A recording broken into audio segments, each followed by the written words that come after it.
kicking off hour number 2 to talk about the NBA playoffs and also to help me teach Kendrick Perkins how to say his last name is Dave McMenamin, NBA reporter from ESPN. How are Dave McMenamin? You got it right. I did get some mileage out of that, though. Oh, my God, did sometimes it works that way. Kendrick Perkins, I tell you, how many bites at that apple did he take the other day? It was like 3 or 4, right? It was Moses Moodian by the end of it, yes. Moodian. You changed it into an adjective, yes. Huh? Okay, yeah. Very good.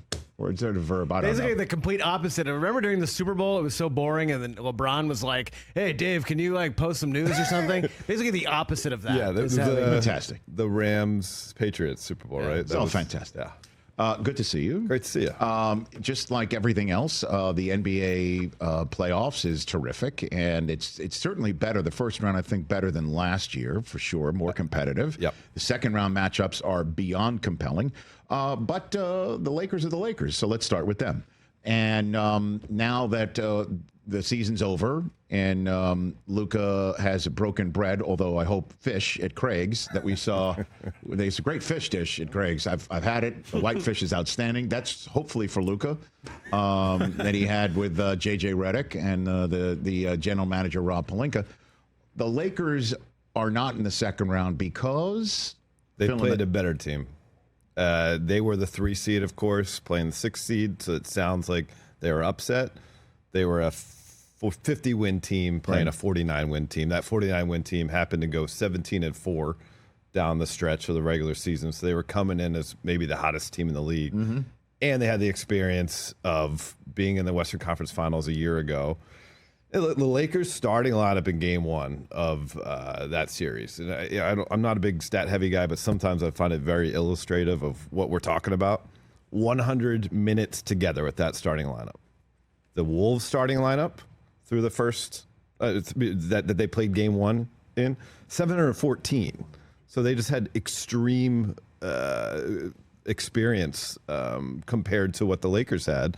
We're talking about a Lakers team that tried to change on the fly after acquiring Luka Doncic. They had moments where they looked like one of the best teams in the league. They had moments where they went to Brooklyn and lost, where they lost twice to the Chicago Bulls in a 6-day span when they were trying to fight for seeding. It's a team that didn't know one another yet, and clearly it's a team that was lacking sufficient big men in order to compete with a team with the size of Minnesota. Is it fair to say, and this is definitely checking on my work, because this is what I said after the Lakers got eliminated, that everything that everybody said about the trade for Anthony Davis in Dallas, which is like, why are you giving up your superstar for a guy that gets hurt? And in Los Angeles, even like, hey, no brainer to get Luka, but he's got to hit the gym. Is it fair to say that those reactions, or who's going to rim protect on top of it, that at the end of the day, those were right to say? Well, I think those are fair. I think when the trade was made, it was all about making the trade for the future. But then because the Lakers had signs of looking really great, looking like a world beater immediately, it was, maybe it was for the present and the future. But I think the reality is it was more so for the future. By trading that deal mid-season, you trade away 2 rotation pieces in Anthony Davis and Max Christie. You got back 1. So all of a sudden, you hurt your depth. And obviously, we've talked ad nauseum about Mark Williams, right. that deal falling through. They tried to address the size. They couldn't. So they went into the postseason with a roster that really had no business talking about winning a championship because of the major hole that they had at center. Well, they tried to address it with Mark Williams, who tweeted out and posted quite a bit of shade from his position in the aftermath of the Lakers losing. And then you asked a fantastic question. And you got the soundbite of the press conference from LeBron James when you asked him about playing centerless basketball, and I'd love for you to interpret his response. Right when AD got injured, you guys started playing a lot of centerless basketball, and that required a lot from you and Doe and Rui and then Vando once he got back. Just from a physical, taxing standpoint, how tough was that for the last 3.5 months to play that style, and do you feel like that caught up at all in this series? No comment. I'll never say that because my guy AD said what he needed, and then he was gone the following week. So I got no comment. I put that uniform on every night. I gave everything I had, and that's all that matters. All right, you're more fluent in LeBron than perhaps I am or anyone else. You want to interpret that response? Well, there's layers to it for sure. I mean, my guy AD, does that mean Luka's not your guy? Or is he implying that if he speaks the truth, he will be gone from the Lakers? Or is he saying we should never have nuked the Mark Williams trade? Bring me the doctor who said that, or what? Well, I'll start with the AD piece because there have been folks that are reluctant to believe the version of events that have been presented by both teams and reporters like myself who have, our job is to figure out what happened here on February 2nd with that trade. LeBron James didn't know about the deal. He didn't. He found out about it on that Friday night after the Knicks game. JJ Redick found about it before the game, I'm told, but still he didn't know about it till the finish line, basically. Mm-hmm. So I think that's him kind of addressing that's out in the ethos that no, he's my guy. There was no conspiracy led by me to try to orchestrate this deal to get Luka Doncic. See, that's why you're fluent in LeBron. I didn't even see that he's still grinding on that potential storyline. It just keeps popping up. Okay, and he sees the stuff that pops up. All right, so we'll start there. All right. The secondary piece being, listen, I have asked for help with this roster over the years, and it's been the same person in control, Rob Pelinka, who's the president of basketball operations, the general manager. And we saw what happened the last time someone in my position spoke up about it. It was genuinely, clever and funny because the timing happened to go that way. But when he was at All-Star a couple years ago in Cleveland and spoke about his admiration for the job that Sam Presti does, and spoke about how he hopes, more teams act like Les Snead and trade away all the picks when you have a contender. Mm-hmm. That's the message, whether it's the most tactical way about going about it by kind of shaming, in some sense, the front office into making more moves.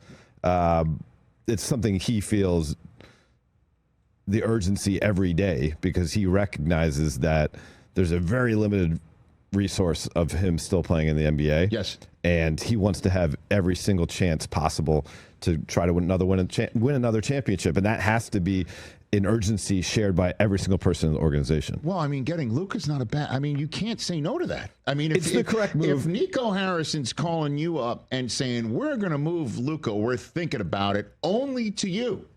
There's no... this is the greatest pocket listing in the history of the NBA, and you're going to have to say, who do you want? And the answer comes back basically Anthony Davis. The answer is yes, and then you go and get Mark Williams as a rim protector. I don't know what happened in that physical. Yeah, so I reported... That seems like a winning combination right there, doesn't it? Well, of course. So I'll start on the Williams part. I reported that a source familiar with what the Lakers saw said that they just couldn't live with what they saw. So whatever it was. And this is a tough area as a reporter because, again, you're talking about someone's body, which is their livelihood for the duration of their time in the league. And so, I don't have access to any of the records and stuff like that. Even the conjecture, sharing that makes me a little uncomfortable because obviously this young man, he averaged almost 15 points per game after the trade that was rescinded. Doubling almost every 60% night. from the field. Yeah. He's 7'2", 7'4" reach. I mean, he's a guy who clearly can play NBA basketball. So I wish him well. But for whatever reason, the Lakers decided they couldn't do it. But the bigger point here is that LeBron is a Luka fan. Trust me, I've talked to him on the record. I talked to him off the record. He made sure that as soon as he arrived that he wanted him to feel empowered, put the ball in his hands. I'll play off ball. He let Luka be introduced last in his first game here in L.A. I totally get it. That's no small. Sure. But his bigger point is let's just not be happy about getting Luka And now the timeline becomes, well, let's build something up for Luka in the next 3-4 years. It's, hey, me and Luka, we can win together, first of all. And also, like, the Lakers should feel some urgency with Luka because they have until August 2nd to convince him to want to sign a long-term extension with them. He wouldn't want to. If I'm Luka Doncic and I love playing basketball where you feel the fire of the moment, and you are the team wherever you go, that there's extra juice in the building, of course I want to sign with the Lakers. But if I'm someone who understands leverage, I wouldn't mind floating that I might not re-sign with the Lakers between now and August 2nd to give some further motivation to the Lakers to get this team better for next year. But he can't sign a Supermax, and that's not the Lakers' fault. You know what I mean? No, but they I can understand that. But they as of August 2nd, they can offer him a 4-year extension worth $229 million. Yeah. Or he could sign a 3-year extension worth about $165, which would then get him into free agency in 2028 with 10 years experience. And at that point, he could sign a Supermax. Okay. Either way, he's either got to be made to feel at home or not. So just to put a button on it here, what happens? Like, read some tea leaves for me. Like, LeBron wants to stay and Luka stays, and what options do they have I believe to try and get that rim protector that they absolutely need, and maybe some confidence instilled in J.J. Redick and the rest of the roster, because the guy who they drafted this year, because LeBron watched a lot of SEC basketball and looked pretty darn good, wound up being sent to Charlotte, wound up coming back, and Dalton Connect didn't play a lick in these playoffs when they could have had Mark Williams.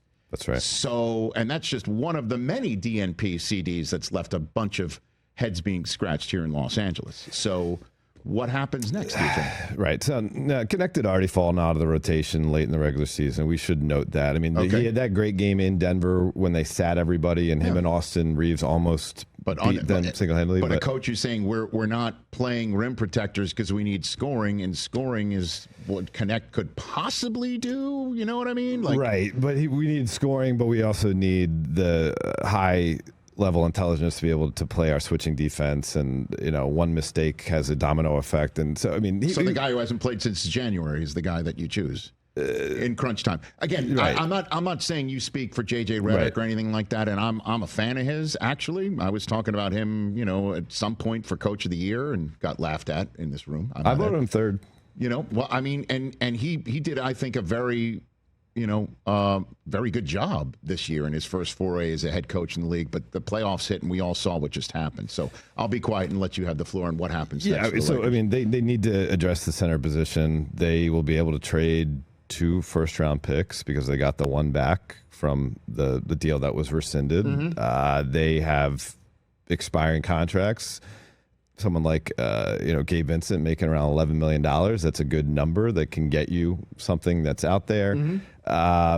And they will have the mid-level exception available to them, and that's in the $13 million range that they could sign a free agent. So they're going to be able to get someone. The market's pretty thin. Maybe you could talk yourself into someone like Clint Capella, who obviously had great years with those Houston teams that challenged the Warriors every postseason.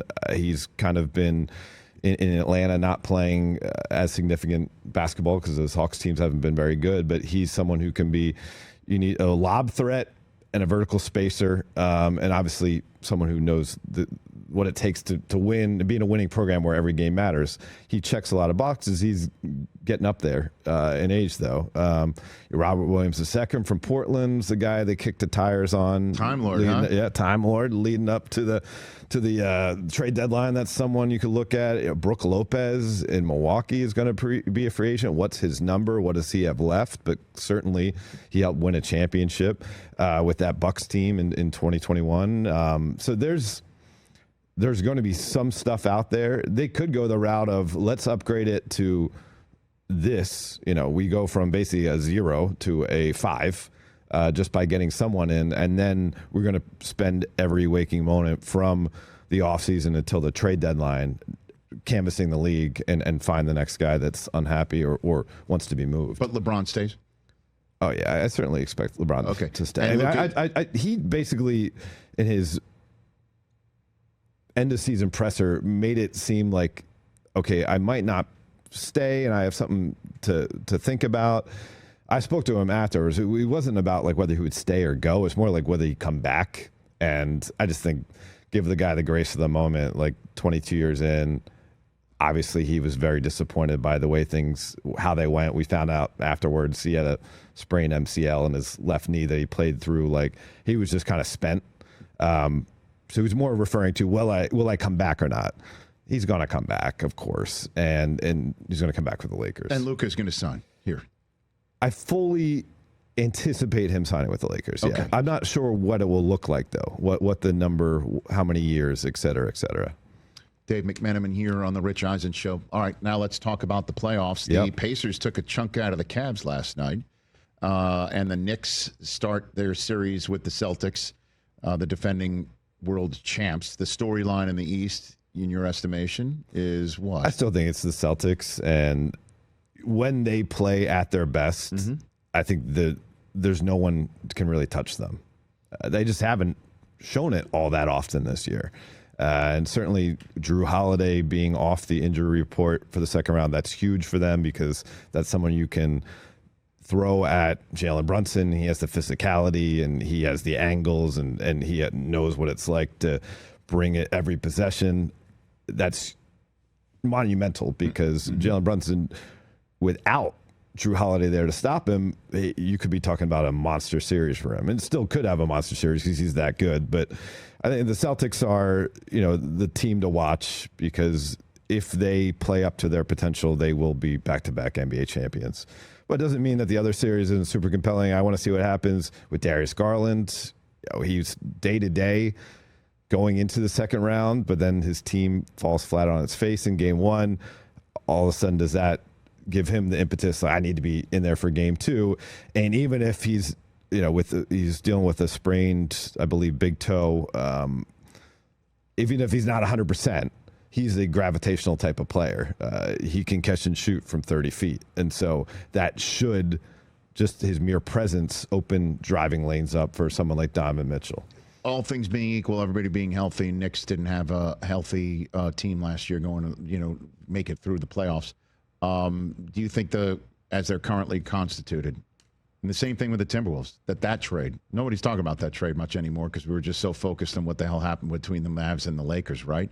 That trade, would you say both teams are better equipped to make their runs right now? Which team is better equipped to make their run over the other? What's your 2 cents on that subject matter? Yeah, I do think Karl Anthony Towns is the most talented player of the three that was involved in that deal. We're talking about DiVincenzo and Julius Randle going to Minnesota and Towns going to New York. Towns is, until he gets it done at the NBA level, basically breaks through with the championship, being a former number one pick, all the expectations of the world coming out of Kentucky, he's going to be criticized. That's just what it is when you're that big and that talented. And you are not your archetypal, all I care about is basketball and I'm a fierce warrior type of personality. And so that said, though, I mean, he has all the skills and all the size to deal with, whether it be Kristaps Porzingis, whether it be Al Horford, whatever they're going to go with, Sam Hauser even in minutes with that team. He has it. And when he is aggressive, he can open up so many things for that Knicks team. It's just whether he can stay in that aggressive mode. I covered the Wolves last year during the playoffs after the Lakers bowed out to Denver in the first round, and he was very up and down, and he had his moments, and he had big time going to Denver game 7 on the road and going toe-to-toe with Nikola Jokic to unseat the defending champions. Yes. And then he kind of was a no-show at times in the Western Conference Finals against Dallas. And in terms of this matchup, 6 versus 7, how about that, right? The Timberwolves are home court advantage against the Warriors. That deadline trade, right, to get Jimmy Butler turned out to be quite something. I mean, the Heat get waxed. They would have been better off not making the playoffs, pretty much. And when you look at what they lost, on top of it, too, I mean, the Warriors appear to be in a much better shape. How do you see this one shaping out? Yeah, I mean, it was such an example of a bird in the hand's better than two in the bush, because the Golden State front office was trying to position themselves in case Giannis Antetokounmpo, once out of Milwaukee, that they would have the proper assets to make a legitimate offer, and he could then have his second home and final home in the NBA be with the Warriors, and then they have their succession plan for Steph Curry. But they had no assurances that it was going to go that way. And then the Jimmy Butler situation pops up, and they're like, yeah, I mean, Jimmy's not as good as Giannis in many ways, but what he is a fierce competitor who's even better in the playoffs, who has something to prove. And we think that that personality will work with the group that we have. Right. And clearly it was a tremendous move by Mike Dunleavy Jr. And they've, Om Young Masuk for ESPN wrote a wonderful story. Basically, they have dubbed this the last ride. Draymond and Steph Curry, after the trade was realized, had a conversation, and Steph, Om reports, was literally had tears in his eyes, being like, wow, I didn't know if this was ever going to happen. I didn't know if we were just going to play a string out of games over the end of my career of meaningless basketball. Now that we got Jimmy, we're competing for a championship until the end of my days here. And they're obviously embracing the moment here. And it's the culture there is special, and it's built on winning. It's easy to believe in what you're trying to sell as a coach or a front office if there's already winning results behind it.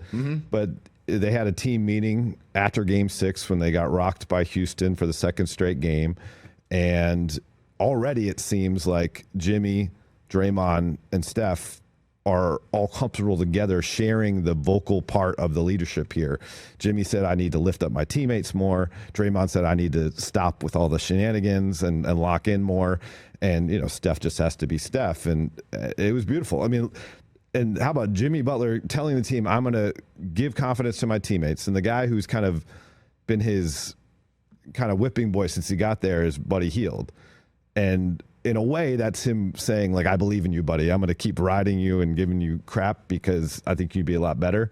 Buddy Hield has a game of his life, 22 points in the first half, sets a league record for three-pointers into Game 7, tying with 9. I mean, what is Michael Malone thinking right now? Fired in part, allegedly, reportedly, that he played Russell Westbrook too much, and the guy who helped the Nuggets to the next round is, in fact, Russell Westbrook. Yeah, while, I mean, I'm sure he's going through a lot right now, as is Calvin Booth, recognizing that, what more could we have done? Put this team in position to win, had earned a playoff spot. Yeah. I think there should be a rule in place, quite honestly. If you've clinched a playoff spot, you can't fire your clinched the job to actually coach them in the playoffs. It seems like a simple rule to have in place. Makes sense to me. I don't know if the governors will go for something like that. I don't believe. I mean, let's say barring something off court or something untoward that you get involved in. Right. But if it's just purely from a basketball standpoint, I think the proof is in the pudding that did good of a job to have a team qualify for the playoffs. Crazy. That means you are qualified to be the coach for that playoff run. I'm going to ask you a first take type question right here. Okay. That's my heads up. Is that if Oklahoma City doesn't make the finals, it's a disappointment?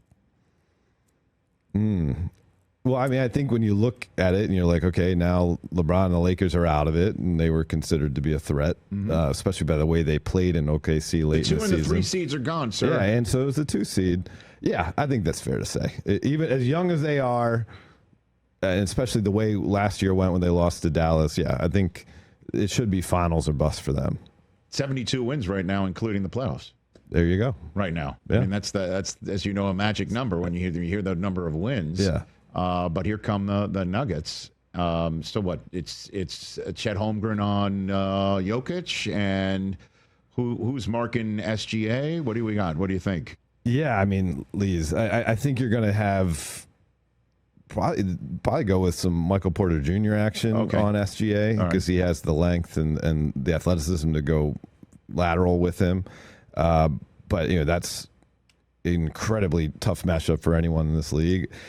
Jokic, I don't know how that's going to work for. I mean, OKC has obviously Hartenstein in there too, right. and so he's has a so little good, more. Man, I miss him as a Knicks fan. Yeah, he's a hell of a player. He does everything, and he has a little bit more size than Holmgren, and maybe a little bit more of a motor and try to get Jokic running. But Jokic is like low key one of the best conditioned athletes in the league. I think people still think of him as the fat boy, as he referred to himself when he first came into the league. But now he's just relentless. And listen, they are a team that feels like they have a new life. And Jokic, I think, very politically addressed the idea of them getting to the second round with the coaching change. And he said, well, I think it caused the spark or the change that management wanted. So he didn't necessarily give David Adelman the credit. He wasn't trying to say he didn't do his job, but basically said, like, this was a decision outside of my hands. We advanced in the playoffs. That's what our bosses wanted, so here we are. I mean, Jokic was drafted during a fast food commercial, right? Taco Bell, yeah. I mean, it started that moniker kind of started That's from right. the very beginning. How much, based on everything we've talked about in this half hour, and I appreciate you giving us this time, Dave McMenamin, the NBA reporter from ESPN, before he goes off to Minnesota to cover that second round series between the Timberwolves and the Warriors, how much, and everything that we've talked about so far, with the Lakers and their offseason decisions and then the current playoffs, how much does Giannis loom over all of these proceedings and the way that his season ended? Dave McMenamin. Oh, absolutely. He is at the top of every GM's mind because he is the type of player that you put him on any team, quite frankly, they're immediately in the contender conversation, like immediately. And, listen, John Horst just got an extension right before or during their first round series. He was able to get Giannis to sign an extension himself about a year ago, and that's the only organization that Giannis has known. So we haven't heard any rumblings that he's going to be requesting a trade. That's all he's got to do, though, is just Right. twitch in that direction. It would be all that would have to occur. But you think about it, this is the only franchise he's known. They've employed his brother as a teammate. They've certainly, as they've had changes in coaches and rosters decisions, he's certainly been someone that's been consulted on all those things. And there is something to be said about being like a single franchise guy, and you're going to have some lows. And you don't think Steph Curry had some lows coming off the first dynastic run, where they missed the playoffs, and they're losing in the play-in round, et cetera, et cetera. And then they win in 22, and now they have a chance to win in 25. Just don't assume. None of us should assume that because other stars have decided I want out, that he's going to follow that path. He could just be a 20-season guy with the Bucks, and this is one of the dry spells, and they rebuild. Well, Lillard blowing out his Achilles doesn't help the situation when you're looking at, well, if I just stay the course, this is what the next season will look like. Right. That doesn't help matters. Certainly not. But as much as I would love to see somebody stay with a franchise, and I love Doc Rivers personally, okay, big time. I want him to get everything that he wants. He's just good people, and I'm rooting for him. So I've now inoculated myself from what I'm about to say. Let's just say Giannis does say he wants out. What does that sweepstakes look like to you? Well, you start with the teams that have the cupboard full of assets. And that is? The best team in the league, first of all, with OKC, just a spoil of riches. And I think it's something like 31 first and second round draft picks over the next maybe 11 years or something like that. And that's not an exaggeration. No, it's literally like it's a massive number. So they can make a type of offer that would be, plus they could attach young talent, like guys who've proven they can play. I'm not going to start playing fantasy GM because I'm not saying any of these guys would be at the top of Sam Presti's list to be moved, but just look at their roster. There's obviously SGA would be off limits, but beyond that, there's a lot of young talent that could help a team where they're not mired in just the theoretical of draft picks. They could get real players as well.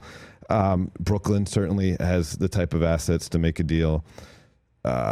Houston has the type of assets to make a deal. I mean, those are kind of the three that come to mind immediately, but there could be a situation like the Hawks just turned over their front office, right? Are they looking to make wholesale changes with that type of move? You never know, but because when those moves are made, a lot of times bigger changes come. Mm-hmm. What about the Spurs, Dave? Where do you think they fit into all this? The Spurs. I mean, the Spurs kind of made their move to get De'Aaron and kind of emptied some of their future flexibility to make moves there. Don't they have a chance to get 2 lottery picks on Monday, though? Yeah. So, I mean, again, I think he's the type of guy, so many people around the league that I spoke to after the Luka deal were like, if this was a different type of negotiation between Nico Harrison and it was just one-to-one with Rob Pelinka, open up the league, like what does Luka get? 7 first-round draft picks? That's a number that was floated to me. Wow. Giannis had to be somewhere in that range. Yeah, you'd think. There's no question about it. I mean, there's no question about it. The guy is on the MVP ballot again this year. He's the best two-way player in the game, accounting defense. He's a winner. So don't take any of the cheese when you're hearing Heat, Lakers, Knicks, the supposed blue bloods of the NBA. I just don't see They don't have the capital. They don't have the room. They don't have the none of pieces. those three. Maybe the Heat. I mean, if you could convince Milwaukee that like they want Bam, or they like much the same way that AD was coveted by Dallas, yes. So it made up for some of the draft pick gap. If Milwaukee covets Tyler Hero or covets Bam Adebayo, sure. The Lakers, there's no pathway there. Dave McMenamin here on the program. Before I let you go, how long have you guys known each other? How long? Dave was a freshman when I was a senior at Syracuse. Okay. Yeah. We met each other through the intramural officiating and referees and stuff. What do you mean? I was one of the senior, I don't know, whatever you want to call it. I had worked there all 4 years. And Dave started doing it his freshman year, and I officiating. Yeah. So he was my boss, I guess. Sort of, yeah. So it was a work study job, and you got paid. What was it, like maybe $20 a game or something like that? Maybe yeah. To get yelled at by guys in frats. How is he as a boss of officiating? How is he? Honestly, he was great. He was great to wait for, and we would play pickup a lot too. So it was like. You officiate, and then you'd be there at the gym on a random Saturday playing for hours and hours and hours. One of those things. I mean, you're playing basketball 3, 4, 5 nights a week for 3 hours. Yeah. What's it like playing with a black hole? You can shoot it, man. No, but did he ever pass it back? One of the best memories I had playing pickup was we were on opposite teams, and we both had a heater that day. But he did get I think he got the better of me, but it was like going back and forth. Which was fun. And he was like a tough looking guy in college. He had like a goatee. Oh, I looked like Stone Cold. I had this giant goatee. Yeah. Jeez. And just like not to be trifled with. So TJ, did you know he had officiating in his background? Yeah, he's mentioned that and the goatee, and I've seen the picture, and he did look like a longshoreman. Wow. Yeah, exactly. No, that I knew, but I mean the officiating in your background. When did you go all John Halliburton on us? Interesting. One year I was on the banned list, even though I was an official. Like I was like a player to look out for, even though I was also an official. So technically, you were warned about myself, about yourself. Yeah. That's an impressive achievement. Yeah. Wow. Ran hot in the young days. Warned about yourself. Wow. Yeah, you definitely had a temper. Yeah, big time. Yeah, for sure. Well, I mean, he's out here too, right? Weren't you banned because you punted a basketball like blue chip style and you hit an exit sign? I punted the week before. I got kicked out of a pickup league because I punted the ball into the ceiling one week, and then the next week I threw the ball at the exit sign and it broke. And it was a middle school gym. It's a great work study job. It was great.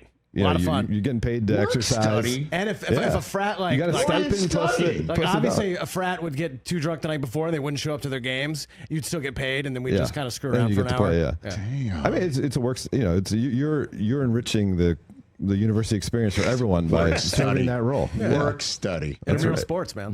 Man, Doge would be all over you on that front right now. Talk about waste, fraud, and abuse. Oh, man. Good Lord. First to go. First line item. I got waste and fraud over here and abuse over there.